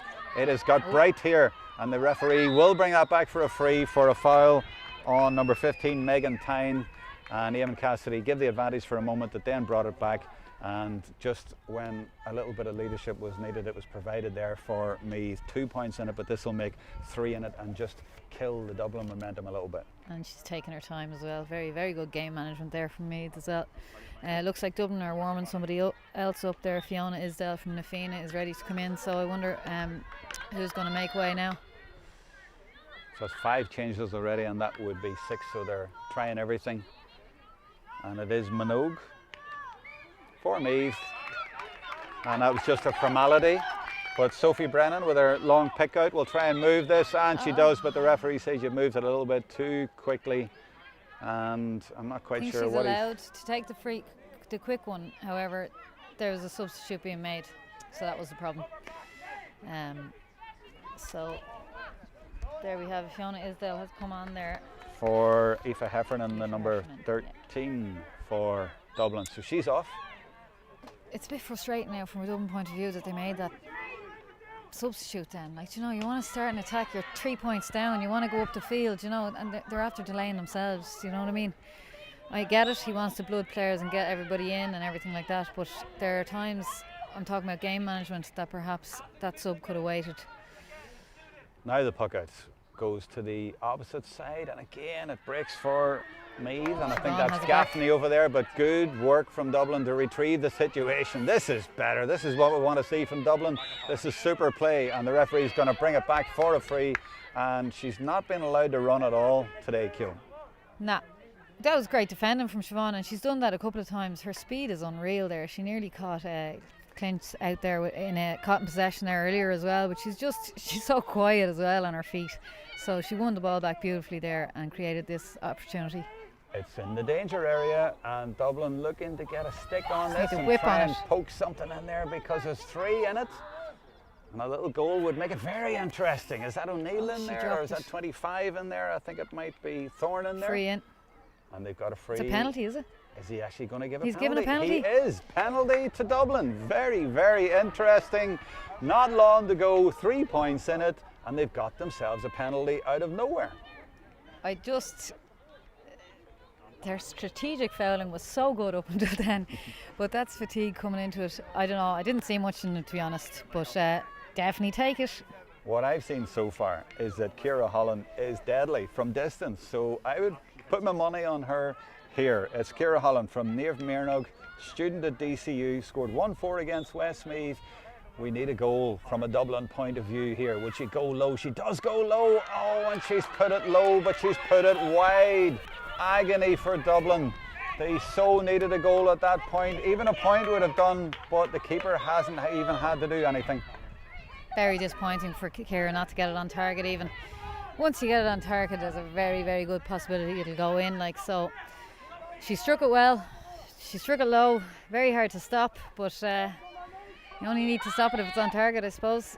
Yeah, big missed chance there, and Troy is looking to benefit at the other end for me. She's been sensational today, but she puts that wide and it remains a 3-point game. The referee, Eamon Cassidy, looks at his watch and the ball is pucked out by Brennan down to the side below us, but the foul there from Devine on 15 Comerford. They need to get forwards up there. And Siobhan needs Comerford to and make a run Devine there. are having a bit of a running battle. Comerford is certainly up for the fight today. She's gone now for a run. And they're at it again, the two players, and the referee now is going to have a word because she raised her stick there and the referee did not like that, and there was already a card earlier. Was it Comerford? I can't remember now, but it was Feeney. Was but it? he's definitely bringing out. It's just foolish though. You can't be getting involved in this. I suppose again that's experience. It was definitely free in for Dublin, and now it's a throw in. Yellow card, and she. He'll throw it in now. Oh yeah. So it's very foolish. Just silly getting entangled in that so late in the game when you're 3 points down. You know, you just want to get on with it. Dublin substitute number 24, Niamh Heffernan, is coming on. She's a twin sister of Aoife Heffernan, who came off just a couple of minutes ago from the St Peregrines club. She's actually vice captain of this Dublin team, or one of the vice captains of two. The other one is Kerry Milne, the fullback. But yeah, Dublin have actually taken off Niamh Comerford now. So they obviously have a policy when you get a yellow card to take them off. Maybe they do. I don't think there's any need there now. A couple of minutes left. Couple of minutes left, and Minogue goes in there and uses her experience and her strength. And again, but look at the tenacity of the Dublin players getting in there. That's great work by Dunphy. She ends up over the line, but the referee is giving it either to her or a free. I think it's a free because he's going to speak to Sinead Hackett, and the temperature definitely has gone up in the closing minutes here. And what a shame that penalty didn't go in, because we would have a humdinger of a finish here. Absolute, yeah. I mean, already it's very exciting. But that was. He's giving a yellow there to Hackett. Clever free to give as well. It was good, sturdy shoulder in there. But break great down work by the Dublin attack. to win that ball back, because it looked like Minogue had it. Now 23 is Molly O'Neill, and she's dropped it in there, and the Dublin players going in there, and Meath players going to clear. Their cornerback Louise Donoghue does well, but it might come back in again in the closing stages of this game. Agonising for Dublin because there's still just 3 in it. And that's good defensive work by Tracy King, number 7, but I think she's been hooked. It's not so easy to see because it's so far away from us. But the important thing now is that Dublin have the ball and the referee has penalised somebody in there. And I fancy that Dublin might have liked to get advantage there, but the referee has brought it back, and there's going to be a stoppage here because Minogue is down, the centre half forward for Meath, and she's taken her helmet off, so she's not happy, and it looks like some sort of ankle injury, so that's going to hold the game up. But we really are close to the end of this game, and Dublin going right to the end. They're giving it absolutely everything. Fantastic defence again then from Siobhan Keogh. Just chased and chased and chased. And I actually thought she was going to give a free away the way that she was holding the hurl, but she just timed it perfectly. Beautiful hook, and that just set Dublin up to create a new attack. A lot of these teenagers could learn a lot from her. Well, it's just a work rate, like, you know, she does tend to float around a little bit. Do you know what I mean? So you'll see her. You might look at her 10 times a game. She's kind of just walking around, but then 4 or 5 times she just show this great leadership and get back and make those tiny little hooks that can change a game. Do you know what I mean?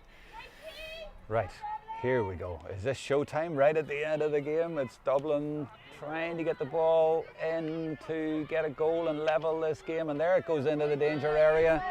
They're all going for it, and the substitute is in there, Nicola Thorne, but the referee spots a foul, and that will be a free out for Meath, and they'll take their time. They certainly will. Look, I can see what Dunphy was doing there, but those kind of balls need to land in on the keeper to have any kind of a danger, and there was 3 Meath players to 1 Dublin player. So all the hard work, I think players might be getting fatigued and they're not managing to get back into position there that they can actually get a score from, or a goal, a much needed goal. Now, this is a crucial ball.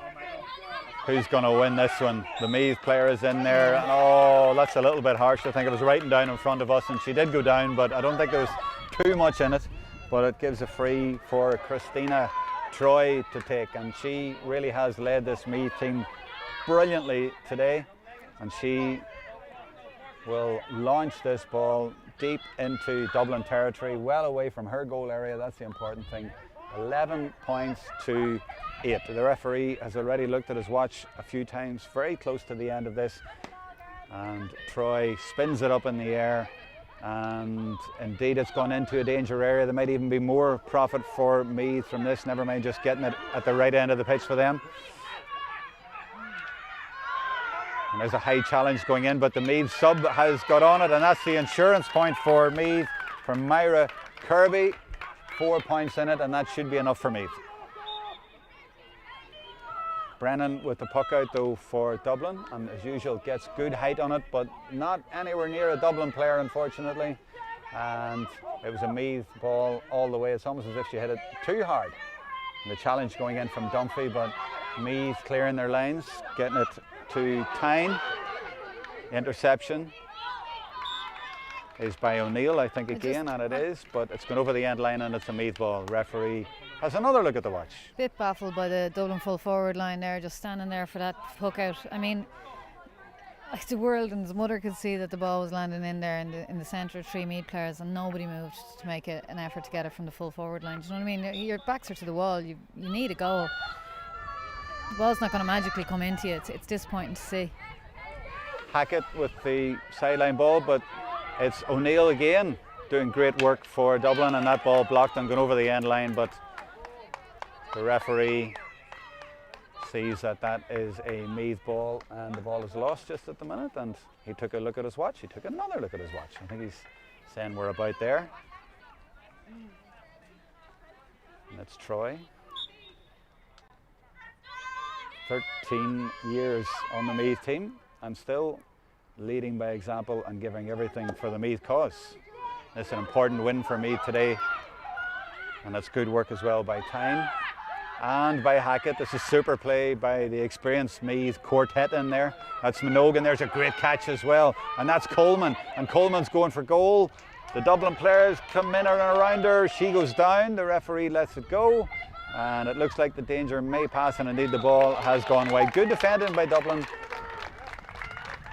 and they have defended all the game really, really well.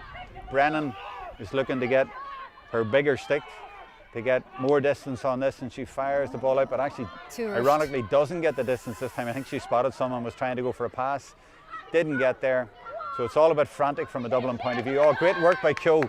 She robs Hackett out there. That's brilliant from Keogh, and a lovely composed bit of play as well. Now she's blocked down, she goes again, she's blocked down again. This is a fantastic confrontation, a fantastic game, really, really exciting. Division 2 has seen a really good advertisement for the level of skill and commitment here, because we have seen it all here today, and that was just another example.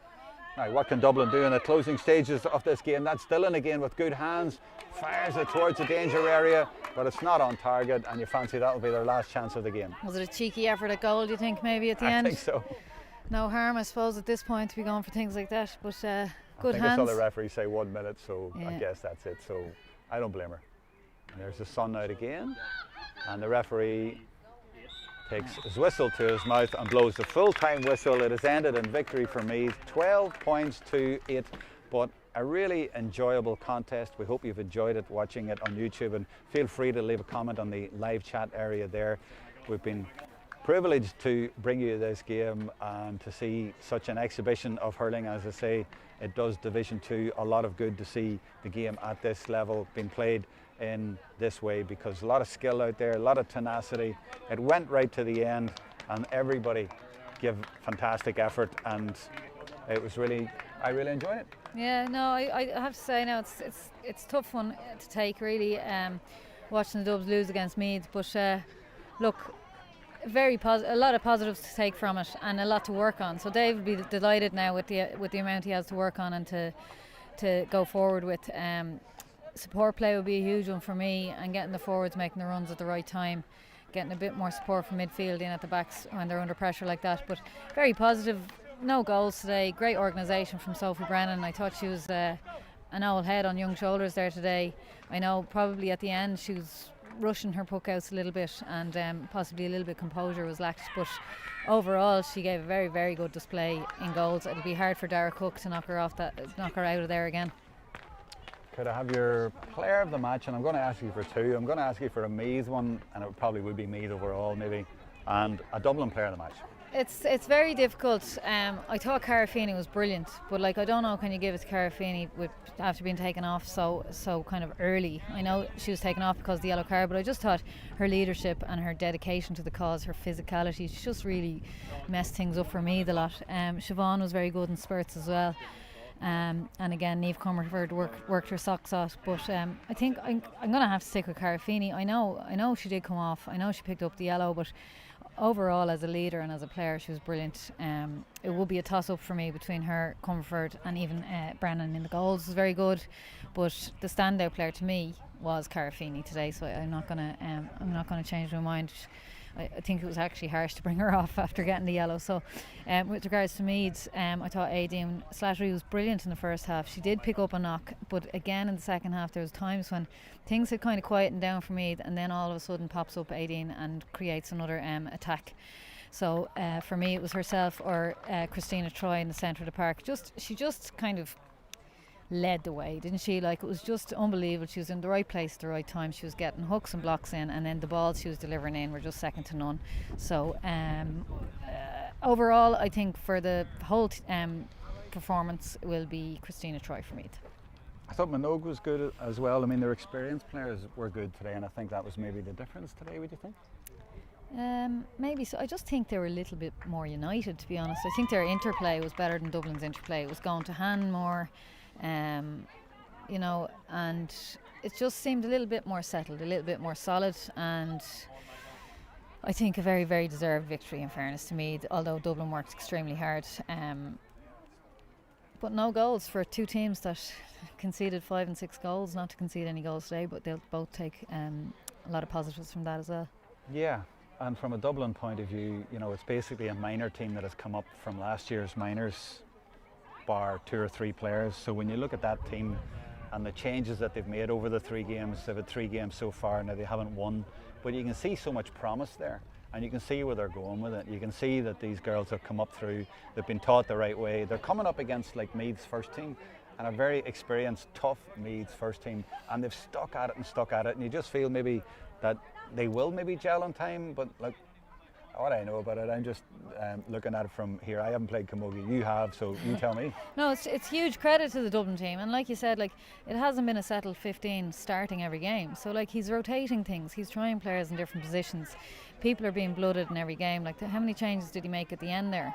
And like, you saw the likes of Molly O'Neill coming on there, and I know she started other games, but holy moly, she made a huge difference when she came on. Like, it was fantastic to see. So we're definitely heading in the right direction, there's no doubt about it, and the minor setup is obviously working. I think the minor team last year may, if I'm not mistaken, sent 22 players on to senior ranks this year. Like, that's incredible, and especially the drop-off rate in women's sports around that age. It's a huge credit to John O'Connell and his team that he's actually keeping the girls interested, and then to go into a setup where you know you're getting a chance with Dave Dunning. Do you know, it's just a really positive way to go about it. Instead of going straight from minor to senior, where you're sitting on the sideline, you're getting frustrated and you kind of walk away. Do you know, I just think it's a great stepping stone. They're going to learn a lot from this, and it's another disappointing result as far as victory is concerned. But like I said, you have to learn things. You have to learn things to get any better, and there's a lot to learn from today.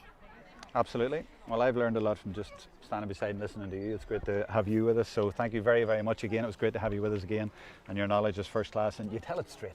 You tell it as it is, and that's what you got to do, so that's what they need to listen to as well. So thank you very much for that. Thank you. Now, I'm going to replace you again here and let you go, and I'm telling you, I'm going to ask these young reporters here who their player of the match was now, so it'll be interesting to see if they agree with you or not. Well, it's not often people agree with me, to be honest, but thanks very much, Jerome. Gurmeen Mogget. You're welcome. Thank you very, very much. We'll have a few sponsors adverts, and we'll be back in about 30 seconds with our young reporters.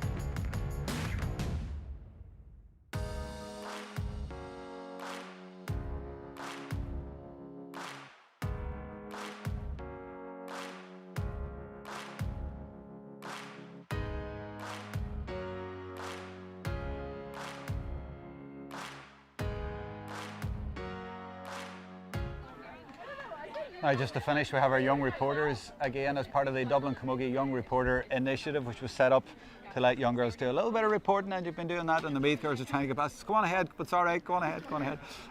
So we're going to player of the match decisions now from Grania Dolan and Ruth King. You look a little bit worried about this, but it's okay. You can give me your contenders, and we're doing Dublin, so it's the Dublin player of the match. Okay, so no harm to Meath, but now we've already had a selection from our experts, but I'm really intrigued to know what you young reporters think. The real experts. Yeah, I like where you're going with this, Ruth. Go on. So in the running, like, we had number 1, the goalkeeper for Dublin, as well as their half-back, number 7, Cara Feeney, and then number 11 and number 15, Niamh Comerford, and we chose in the end Niamh Comerford because she just was up and down the field. She was almost like a midfielder almost, and she was down the backs, up in the forward scoring, so that's who we went with in the end.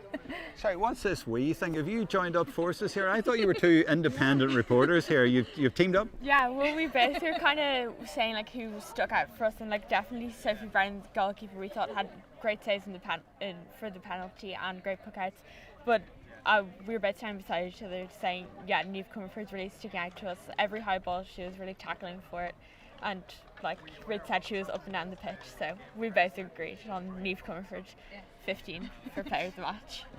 Well, now, our expert summariser today, Sheila Nick Kutcher, said that she was giving it to one of those 3 players, so you did name her, but not the one you picked. She was going for Cara Feeney. Now she was taken off after getting a yellow card, but she had a brilliant game as well.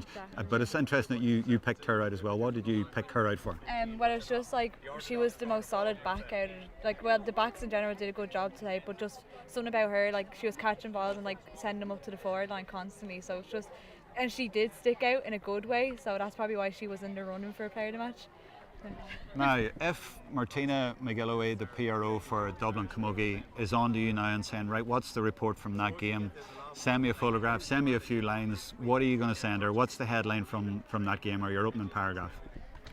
Gosh, I'd probably go with, like, it was a solid performance from Dublin today, and I think at the start they got off to a bit of a shaky start. They were chasing a lot, but I think definitely in the second half they came out a lot stronger, and after the first water break in the second half they were really strong. There was a lot of strong battling going on, and I think they did themselves proud of their performance today and can probably take away a lot to learn from it as well. That's your opinion almost as a Dublin fan, but as a reporter, what's the story of that game today, do you think? How would you sum it up? That I think Meath were a stronger team. They were great at taking their points, and from the Dublin side I think an honourable mention would be number 11. I think she did great scoring from every free she was taking, she was scoring them. So I think there would be kind of 2 things to mention in the opening too. Fair enough. And Ruth, just to finish, what would your report start with? What would you lead off with? What's your headline? As a reporter, we're supposed to report what we see, and what I saw was Meath, they were the more stronger team, so that definitely would be kind of throughout the article. If I was to give a report in that, just kind of how Meath were just constantly on top, and just Dublin weren't able to catch up with them and take over, you know. Could I suggest something? I mean, it's a bit of a cliche in journalism. Maybe I'm thinking newspapers. Maybe you guys don't even read newspapers, but I would think it's a tale of 2 penalties. There was a penalty in the first half which was saved, and a penalty near the end that was missed. So to me, it's like Dublin heartbreak, and they just sort of fell a little bit short, but a really plucky effort. Yeah, I think definitely 2 penalties like summed up the games, like how solid Dublin's backs were from like the penalty they saved, but then also just how they weren't able to be clinical with their scores. Sorry about you seeing someone making faces at me. Again, I'm not used to being in front of the camera. You're a natural, and so are you, Grania. How would you sum up that thing about the penalties? Would that be your headline? Yeah, it was definitely like an accurate analysis. It showed really how the game was going, that Dublin really just didn't seem to be able to just get a goal throughout the game, and then the penalty showed that they weren't able to get that either. And I do think it would have completely changed the game around if they had scored that penalty.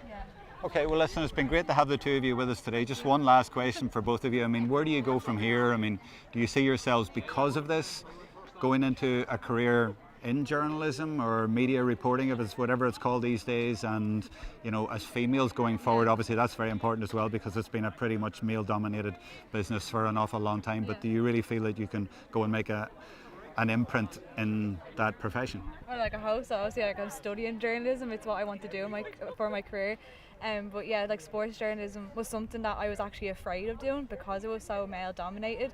But it wasn't until like initiatives like this where they kind of encouraged girls to come out. And that's what I'm saying, like if I didn't do this, I wouldn't have taught sports journalism. I would have hid away from it. So definitely like sports journalism is what I want to go into in the future.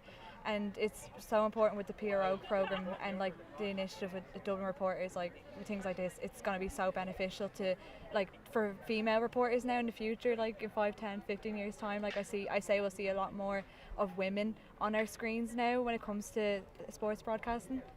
Grania, it sounds like this is the way forward, and Dublin are showing the way forward to the rest of the country. Yeah, it definitely is. Like I think just for example, like the PRO program really showed like a way to kind of start getting into journalism, and kind of shows like getting out to matches, and then say reporting with the Dublin Community Reporters Group really like helps you meet other people like Ruth who are doing reporting, and can kind of show you a way forward and lead by example kind of on how to do it. Absolutely. Well, you've both been first class today. It's been great to have you with us. Thank you very, very much. It's been good fun, and I hope you've learned a lot today as well, and you'll learn a lot going forward as well. Like that. Yeah. Gonna invest in some highlighters now. You can have that. You need to buy yourself a set of highlighters though. I know you're laughing at me and it's a bit sad, but you need it.